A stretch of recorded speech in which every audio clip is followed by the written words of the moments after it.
안녕하세요. 원피스 도서관 원도입니다. 엘바프의 전투가 본격적으로 시작되려고 하는 타이밍에 결국 마지막 전투에서 해외 커뮤니티에서는 샹크스가 엘바프에 등장한다는 메타 떡밥들이 등장하기 시작했습니다. 먼저 샴록이라는 존재는 원피스 1145화 이후 본격적으로 언급되기 시작하였습니다. 샴록은 신의 기사단 소속이며 정식으로 이름이 드러난 인물 중 하나입니다. 그는 록이라는 이름을 가졌으며 특징적으로 샹크스와 비슷한 외형과 분위기를 가지고 있습니다. 머리카락 색이나 무기 설정에서도 유사성이 관찰되고 있습니다. 이는 샴록이 단순한 신의 기사단 일원이 아니라 샹크스와 보다 깊은 연관성을 가진 캐릭터일 수 있다는 가능성을 열어줍니다. 특히 샴록의 이름과 검은 주목할 필요가 있습니다. 샴록은 고대 신화나 성경 상징에서 삼엽을 뜻하는데, 이는 샹크스가 지금까지 보여준 삼중적인 인격 또는 세 가지 페르소나를 상징할 수 있습니다. 평화로운 빨간머리 해적단 선장 샹크스, 이모에게 충성하는 사악한 샴록, 그리고 불꽃의 표식 남자인 불의상처의 사나이로 나뉠 수 있다는 해석이 가능하다는 것이죠.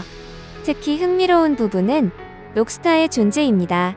록스타는 이름에 록이 들어가 있으며 붉은 머리를 가진 인물로 샴록과 연관성을 암시하는 듯한 구성을 가지고 있습니다. 그리고 록스타는 작중에서 전달자로 자주 등장하는데, 이는 샴록이 키드에게 메시지를 전달하는 구조와 일맥상통합니다. 이처럼 빨간 머리를 가진 3명의 인물이 교차하는 구도가 설정되어 있다는 점은 샴록, 샹크스, 불의 상처의 사나이 이론을 뒷받침하는 요소 중 하나입니다. 또한 이와 연결해서 키드의 설정도 매우 중요합니다.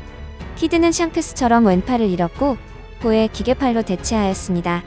그리고 그의 해적 깃발에는 머리에 꽂힌 단검 2개와 3개의 불꽃 문양이 새겨져 있습니다. 이는 샹크스의 3가지 측면, 즉 본체 샹크스, 샴록, 불의 상처의 사나이를 각각 상징하는 것으로 해석될 수 있습니다. 특히 키드가 불의 상처의 남자를 언급한 직후 샹크스를 만나게 되는 흐름은 주목할 만합니다. 키드가 불의 상처를 가진 남자에 대해 이야기하자마자 샹크스가 본격적으로 등장하며 키드와 대립 구도에 들어갔습니다. 이는 악마에 대해 말하면 악마가 나타난다는 식의 오마주로 읽을 수도 있으며, 샹크스가 불의 상처를 가진 인물일 수 있다는 복선을 암시한다고 볼 수 있습니다. 물론 우리나라의 여론은 불의 상처의 사나이가 사우로 또는 드래곤으로 여론이 모아지고 있기는 하죠. 추가로 샹크스는 루피를 구하면서 한쪽 팔을 잃었고, 이는 자신의 어두운 일면을 끊어냈다는 상징으로 해석될 여지도 있습니다. 그리고 불의 상처의 사나이가 왼손을 사용하는 설정은 샹크스가 왼팔을 잃은 것과 연결해 반쪽 존재처럼 표현될 수 있습니다. 정리하자면 사용자가 제시한 샴록, 샹크스, 불의 상처의 사나이 3중 페르소나 이론은 현재까지 원피스 본편에 공개된 다음과 같은 사실들과 상호 보완 관계를 이룹니다. 그리고 상당히 재미있는 내용을 하나 소개해드리겠습니다.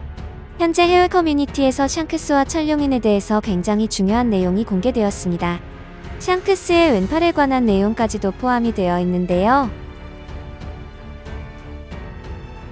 여러분, 신의 기사단의 팔에 있었던 이 문양 기억나시나요? 신의 기사단의 팔 문양은 그들을 통제하거나 소환하는 장치라고 독자들 사이에서는 확정되고 있습니다. 1140화에서 1147화까지 신의 기사단 인물들, 특히 킬링엄 썸머스 등은 팔에 특별한 문양을 가지고 있었습니다. 여러분, 그 문양은 단순히 멋으로 가지고 있는 문신이 아니라는 것인데요. 킬링엄의 발언에 의하면 그것은 아비스라는 마법진과 연결되어 있고, 이 표식이 없는 자는 바다를 건널 수 없다고 하였습니다. 쉽게 말해 순간이동 소환이 안 된다고 이해하시면 됩니다. 명확히 표식이 있어야만 마법진을 통해 이동 가능하다고 나왔다는 것이고, 그렇다는 것은 문양은 아무나에게 주어지지 않는다는 것입니다.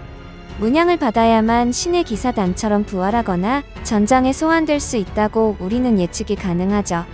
이 문양의 기능이 더 있을지는 모르겠지만 확실히 오다가 신의 기사단을 통해 알려준 내용은 이렇습니다. 샹크스는 왜 왼팔을 잃었을까요?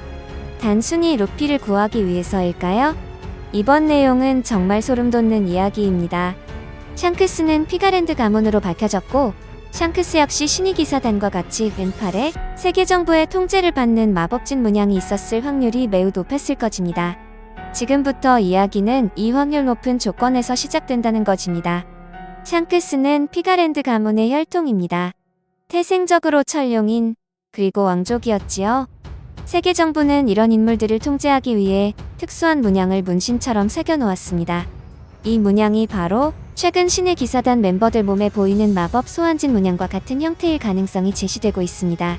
샹크스는 어릴 때 이 마법진을 새긴 채로 세계 정부에 몸을 맡겼지만 로저를 따라 해적의 자유를 경험하고 세계 정부를 벗어나고자 결심합니다. 샹크스가 루피를 구해줄 나이대쯤이면 충분히 이런 생각을 결심하고도 남을 나이죠. 그런데 문제는 마법진이 있는 한 언제든 세계 정부가 샹크스를 강제로 소환하거나 통제할 수 있다는 것이고, 해적으로 살아왔던 샹크스는 자연스럽게 세계 정부와 반대 노선을 가고 있었고, 그들과의 연결고리를 끊어내기 위해서 샹크스는 왼팔에 존재하는 천룡인의 문양을 스스로 없애버렸어야 했을 것입니다. 누군가가 잘라주기에는, 특히 패배에서 잘리기에는 당시 샹크스의 입지와 강함은 너무 높아져 있었다는 것이죠.